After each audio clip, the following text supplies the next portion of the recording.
When we are confused, we have lost confidence in ourselves. For if this is what they do when the wood is green, what will they do when the wood is dry? Luke 23:31. Now when the mind is confused about ideas, creeds, dogmas, tradition, all that is in the mind tends to confuse the individual because the individual does not recognize or cannot discern what is false from true. What is in the mind belongs to the mind.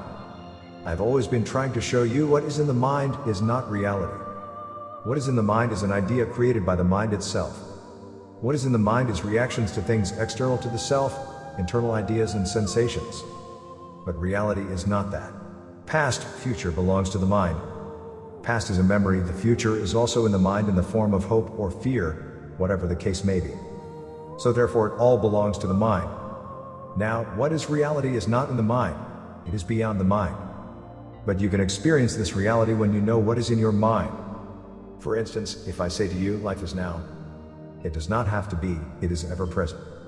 And that ever presence is now, it is neither yesterday or tomorrow. It is neither in the past nor the future because that is in the mind.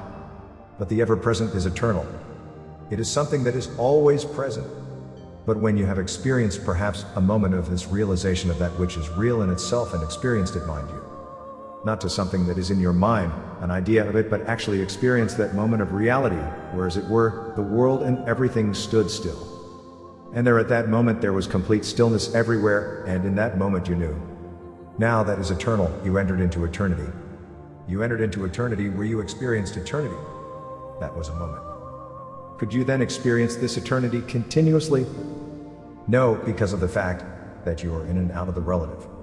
You are in the relative and you are out of the relative, you're back in the relative and you are out of it. In and out, in time and space and then into the timeless. But you must know when you are in time and space and you must know when you are in the timeless. You must know when you are in eternity and you must know when you are in time. You do not experience this timeless state, you will never. A break in the recording occurs here, idea in your mind like the past or the future. But I have always told you that now is the only time now, and there can be no other time but now in reality, and neither there can. Anything else is an idea in your mind. Experience then becomes a memory, does it not? You experience this one moment then of reality, it then becomes a memory. You try to recapture that, do you not? Many of my students come and they tell me they tried to recapture those moments. How can you recapture a moment in eternity? It is an utter impossibility when eternity is ever present. That experience then existed as a memory and you try to capture that memory. You cannot capture that experience, it was a memory. It cannot be done. But if you are really desirous of knowing, you must become aware of everything that is relative. And in that peace, in that quiet of the mind, you will experience this timeless state. And once you have it, you are never the same anymore. No matter whether you enter back and forward into the relative, it does not matter much after all. In our modern society, most are in danger of being confused mentally and physically, with loss of self-confidence, which is the individual's most valued asset. When a relationship is based on the individual's needs, there must be conflict. Being dependent on each other, we are using each other for a purpose. With such an end in view, relationship does not exist. Therefore, this sense of separation between each other has caused a great deal of difficulties in the world. Organizations are based upon it. Groups are based upon it. Religions are based upon it. All these things are based upon it, which destroy our relationship, our true relationship. Our true relationship with one another is what the Master said long ago: love your neighbor as yourself. Because your neighbor is yourself. And what you see in your neighbor, you see in yourself. You cannot see outside yourself. You can only experience what you see in yourself. You cannot experience outside yourself. And therefore, if you see evil in your neighbor, you are experiencing evil in yourself. And it is yourself that you are seeing, not your neighbor. You are actually experiencing and seeing yourself. Now, if you realize the truth of this, you cannot see and you cannot comprehend, nor can you see anything external to the self. It must come from within the self.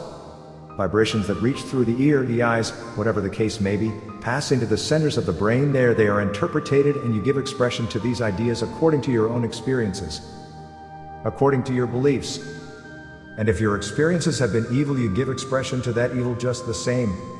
You are innocent, you could know nothing at all about it. You are like a little child. Therefore, like a little child, you enter into the kingdom of heaven.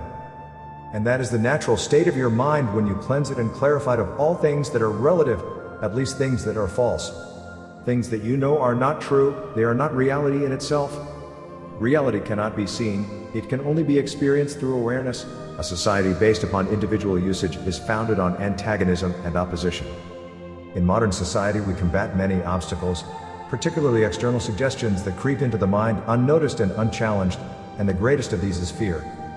For in the usage of one another there is fear. So to avoid fear, we think we must possess. From this possession there rises envy, suspicion, and conflict. Such a relationship can never bring about happiness, because we use one another with an end in view. Therefore, when you possess someone, what do? You either are suspicious about them, or then you are envious about them, or whatever the case may be, there is conflict. Now, if your real relationship is based upon that which is the foundation of the universe, which is love in itself, which is its own eternity. Because you cannot create love. Love exists from the beginning because it was in the beginning and it has always been. You do not create love because love itself is eternal and ever present, and that is the basis of our relationship. Unless then we know what we are doing, we have no love. Unless you discern what way you are treating your neighbor, you can have no love. Because love can only express itself fully when you've got rid of all these things that are preventing the expression of love. When we use one another for our needs, in actuality there is no relationship at all. There is no real contact with one another. There is no real communion with one another. How can you have communion with another when the other is used as a piece of furniture for your convenience and comfort? Therefore, it is essential to understand the significance of relationship in daily life. The cause of all misery in the world is separation. We separate ourselves from one another through nationalities, through groups, through politics, through religion, through tradition, and all these things. These things are external, and unless you discern them for what they are, you will still be conditioned by them. And if you are conditioned by them, is it not so that your thinking is according to your conditioning? So it must be, it cannot be anything else. You are consciously caught up in your conditions. You are consciously setting in operation activities. And when you are consciously caught up in these things, you have action towards that end. But immediately you become consciously aware of what it is, seeing that it is false, having no foundation of its own. Because anything that separates man from man is false. It has no existence in truth at all, because the truth is one. There is no separation in truth. God is one. Life is one. Infinity is one. There can be nothing outside it. There is no division in it. Any division in it is a creation of the mind, a conditioning of the individual. Therefore, if the individual is conditioned through separation in any way whatsoever, he cannot have then any relationship at all. True relationship comes, does it not, through understanding and in no other way. Our relationship today throughout the whole world is no relationship at all. We have no relationship with one another. We are antagonistic to everyone. Is it not so that we create one group and then another group, and this group is torn down to build another group, and the same group is then torn down to build another group? But it is the same people that is building those groups, the same ignorant people. The same people that are steeped in separation are building and tearing down those groups. One time we had a League of Nations, now we have United Nations. Is it not so, and very clearly, that United Nations will fall the same way as the League of Nations? It cannot be otherwise, because there is no real relationship to hold together as one in unity. They are all separate and distinct. In that group you have separations, antagonisms, and distinctions. You have different nationalities which separate themselves from one another. You have different ideologies that do the same thing. You have everything in these groups that cause disintegration. And the world is disintegrating before your very eyes because of that one fact, that it is built upon separation. And will still disintegrate until such time that man wakes up to the fact that he is living in separation. But if you do not realize the fact that you are living in separation, how can you understand unity? You will never understand unity unless you understand separation. You talk about unity, but it is rubbish. You can talk about it till doomsday, but you will never understand it, and it will never be anything to you. So the cause of all misery in the world is separation, and not until we discern what separation is and means can you understand unity.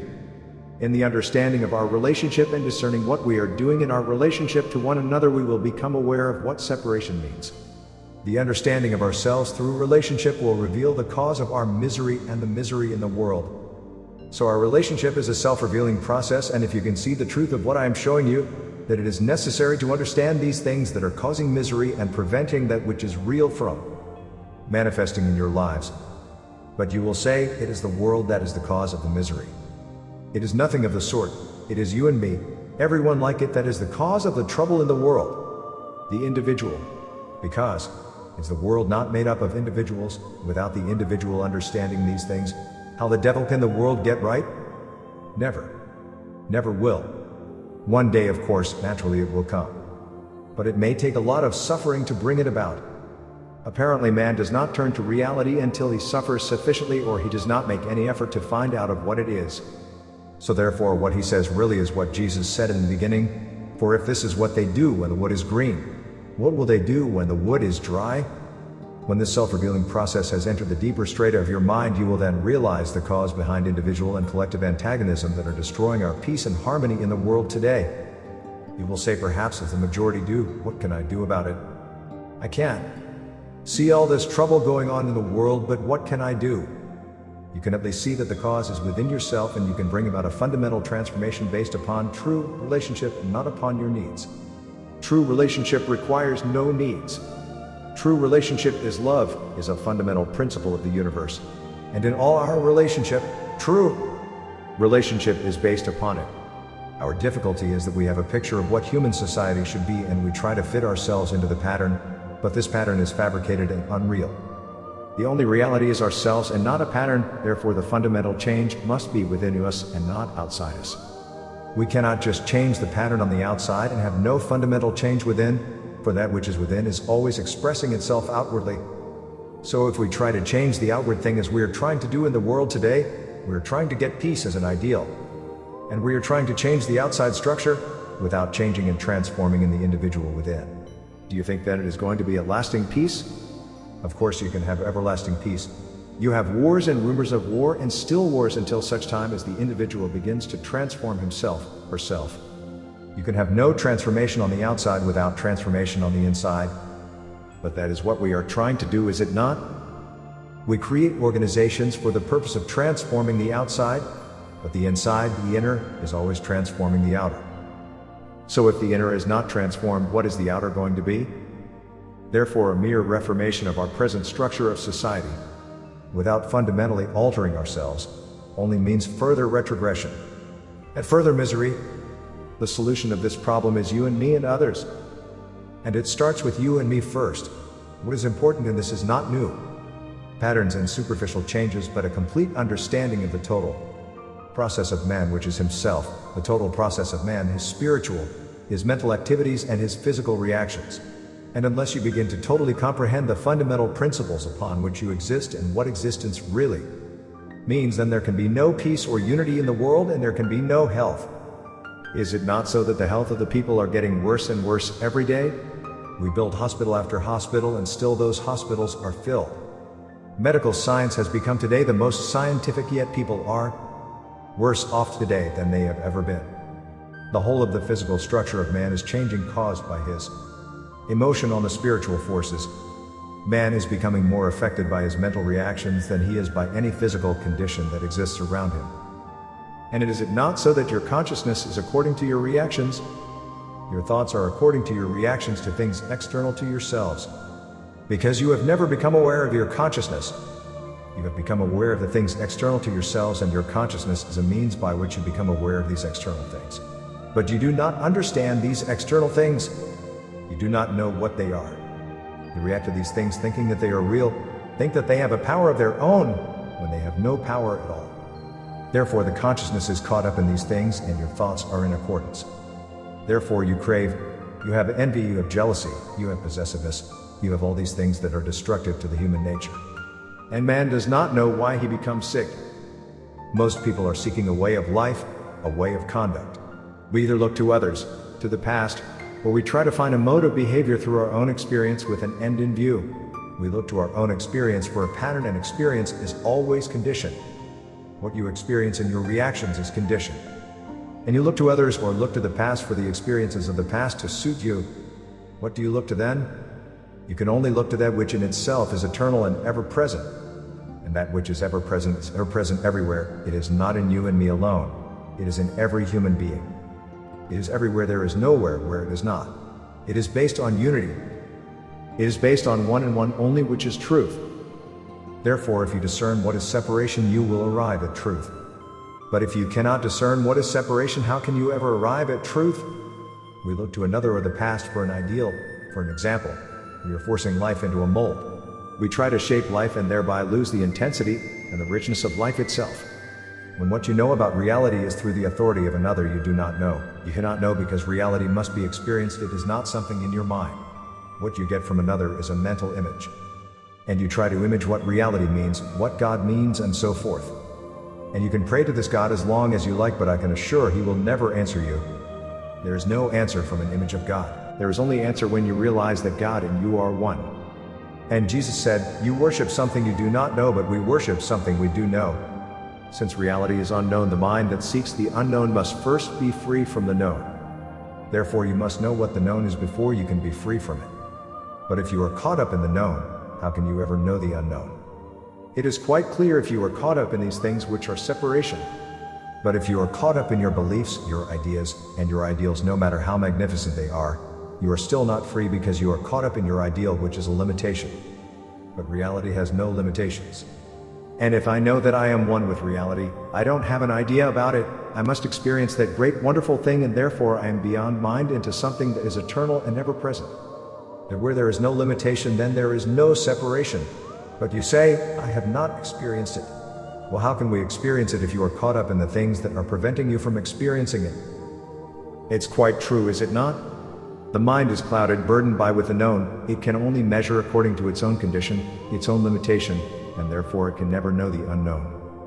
We saw in one of our last lessons that non-attachment was necessary for freedom. Life is free. Can you measure this freedom? Can you fathom this freedom when your yardstick is conditioning your mind? Because I was the Word that was in the beginning, and I am the same Word now. I am the Word that was with God, and God was that Word, and that Word was made flesh, and that Word remains immortal and free. That is me, that is you. But if you condition yourselves, you are not free. But why do you condition yourselves? You conditioned yourself because your parents were conditioned before you. You go to school and you condition yourself. Through education. You go to church and you condition yourself through religion. You go to a political meeting and you condition yourself through politics. You have a different nationality, so you condition yourself through your nationality. A large break in the recording occurs here. And when all this is dissolved away, what do we arrive at?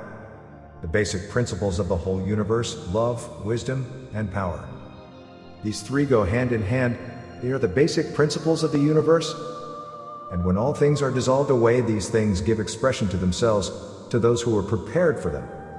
And what is the preparation? The preparation is dissolving all that is false, understanding it, so that the mind shall be free, and you no longer will be conditioned, or your consciousness will no longer be expressing itself according to your conditioning, but your consciousness become one with the consciousness of God, giving expression to His wisdom, love, and power. That was Jesus, the Christ. There was no conditioning. There was conditioning in the beginning, but after that there was no conditioning. That conditioning was dissolved away when He went into the desert. I can see the truth of it. I can see the truth of it myself, because in my own experiences and my own training, I have been sent away for weeks on end, and not until I had dissolved everything and I had realized everything, and I came back while I say so and so and so. And He says, "My son, you have not yet begun to know." So as the mind became free from all thoughts and conditions, when all the false things and relative things were discerned, there was a sense of freedom. There was an understanding of these relative things. There was an understanding of our reactions and thought feelings in regard to them.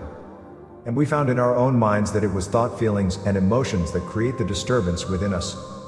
We were built up and conditioned by our own thought feelings and emotions and reactions. And then we began to see ourselves. And as we began to see ourselves and understand ourselves, these visions fell away from us and true relationship was established. You have to do that too in your own way. And I am always trying to get it into your minds to see how it is possible to do it. But in your relationship to one another is the easiest way. It is a self-revealing process, and I say, yes, it is no need for you to go and meditate and this and that. But if you discern your relationship to one another, how you are treating your neighbor, what you are doing, how you are acting, what your thought feelings are regarding your neighbor. And if you are aware and you are wise enough, you will see what you are doing. And you will see the cause of your own misery. Because when you have envy, jealousy, antagonism, you think you escape from it? Of course you don't. You create a disturbance within your own mind, which is expressed upon your body. So you have all sorts of conditions, and these conditions in your body are mental. Absolutely mental, every condition. And every condition is an idea. It is not a reality, it is an idea because it is of the mind. And immediately those conditions are then created in your body through your reactions and thought feelings, then the sensations and so forth are built up and you give it an idea. And the idea gets a name. And the name becomes a fixture in your mind. Before you know where you are, we're conditioned completely. Is it not a dreadful state of affairs? Too true. It is a dreadful state of affairs and everybody is caught up in it. But reality is not an idea. Reality is a living expression of itself, now. And I am the living expression of that which is real, which is not an idea. And if I can discern everything else that is an idea, I can free myself, can't I? So can you. So this giving explanation does not solve our problems of confusion, it only postpones it because you do not understand the cause. It is said if we lived rightly all would be well with the world. But how can you live rightly unless you understand what is the confusion? You understand the cause of confusion, you will know how to put an end to it. Then comes naturally a true affectionate behavior. So the problem is not how to get out of this confusion, but rather how to understand it, and when I understand it, I can dissolve it. Our actions are according to the particular pattern of our own conditioning, therefore we do not try to understand but rather try to escape from the problem. Is that not so? We try to escape from the problem, not to understand it. But that will never allow us to escape from it. Under these circumstances, the solving of the problem is impossible. Is it not so that all leaders today, political and religious, are confused and are merely experiencing the expression of their own confusion? You follow a leader in confusion, you are also in confusion. So the question is not how to get out of confusion, but how to understand it. Can anybody except a very few say that they are not confused politically, religiously, and economically? You have only to look around you. Every newspaper is shouting confusion, reflecting the anxieties, uncertainties, the pending wars, internal political struggles. One is earnest in finding a new way out of this confusion. Surely he must first tackle himself and not believe what he reads. We see the most stupid form of antagonism in the newspaper and radio and so forth. When you go to America, you see everyone is confused. No one knows their own mind. Because they are bombarded with suggestions from all sides. And before you know where they are upside down. It is only the few people who understand what suggestion is. It is only a few people who understand what confusion is. It is only the few people who see how confusion is caused that are freed from it. But this is all over the world the same way. In one state here we see now one of the greatest and largest industrial outputs and creations in the Union or even in the Southern Hemisphere. Only took place last Saturday, but what do you see in the newspapers? You see part of the newspapers absolutely boycotted because of a political idea, because one minister gets up and talks about the press, so they boycott him. They boycott everything that is connected with that particular organization, one of the largest industrial outputs of the world in the Southern Hemisphere.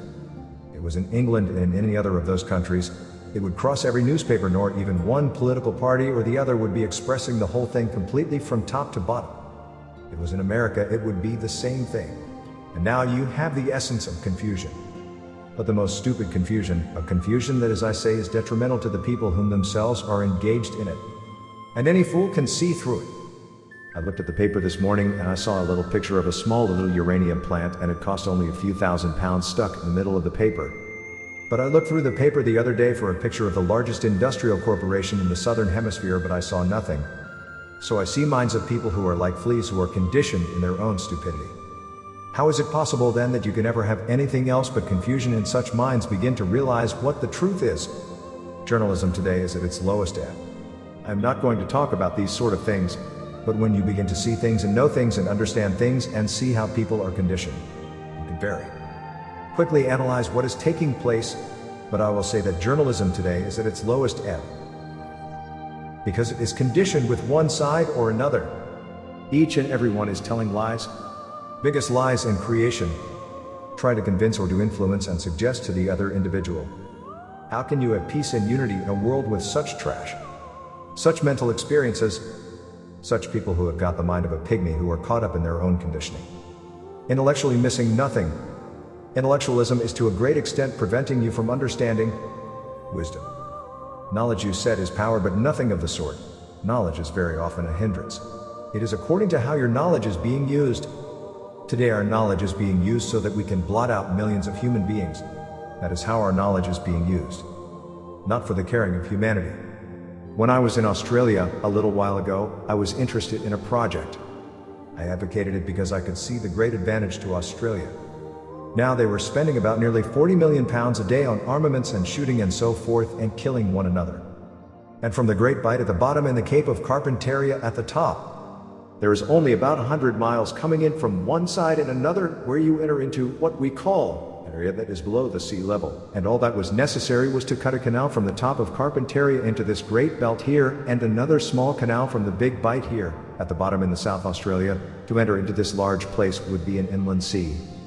The inland sea then would give sufficient evaporation of water that would feed billions of acres in each side of that particular area. At the present is barren and producing nothing. It would take millions to populate it too. And as the water would rise from the soil, it would spread all over that area.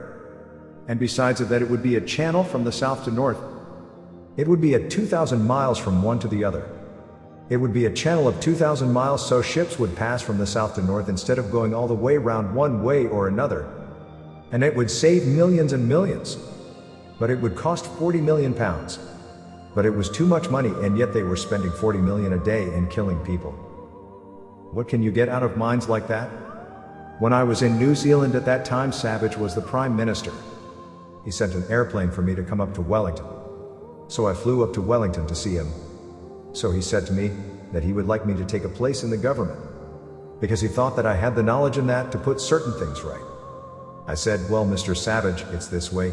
You put me in, one man to put things right, you put another 3 men to see that I wouldn't put them right. But he said, we will pay you well. I said, what will you pay me?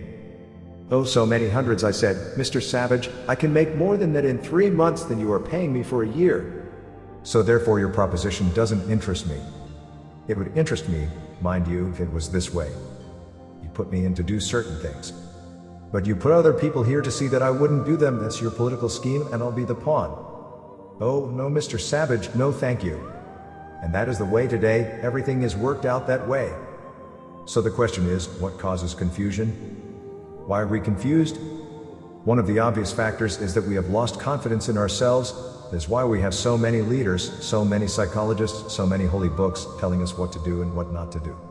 No wonder we have lost self-confidence. We have built walls around ourselves. We have accepted controls and disciplined ourselves to become automatic machines, and still we pursue different ideas and things which create contradiction. We are learning to have more confidence in the machine than in ourselves, and are therefore multiplying leaders. The more imitative we are, the less confidence we have. We have made life into a copybook. From childhood we do what we are told to do. We are not allowed to think for ourselves, both in religion and education. So what can you expect? We must have confidence in ourselves to find out the cause of confusion. We must have a deep inward certainty to know what truth is. Confidence cannot be gained by what another says, but by understanding your own thoughts and feelings, what is happening in yourself and around you, their truth and their falseness, their significance and their absurdity. Without knowing this, how can you clear up the whole field of confusion which is yourself? The inner always overcomes the outer. Without understanding yourself, there can be no true basis for true thought, and any thought which produces a pattern of action will only lead to further ignorance and confusion. This transformation is not an abstraction, a thing to be wished for, but a living actuality which can be expressed as we begin to understand the way of our relationship. This actuality is love. It is the only creative factor in bringing about transformation in ourselves and in society. But before we can understand what love means and love is, we have got to see what is preventing its true expression. When they are fettered, fast bound in misery, he lets them see what they have done, so proudly, so rebelliously. Job 36, 8-9. Benediction. O great eternal one, thou art without confusion, for when we look upon the sun and moon we see thy perfect plan. When I did not seek thee alone and listen to ignorant man, I was confused with the babble of the various tongues. I lost confidence in myself because I listened to others. Now I listen to thee alone, and my confidence has returned. This is my reality, the truth I find within myself. All that is false dissolves away. O beloved one,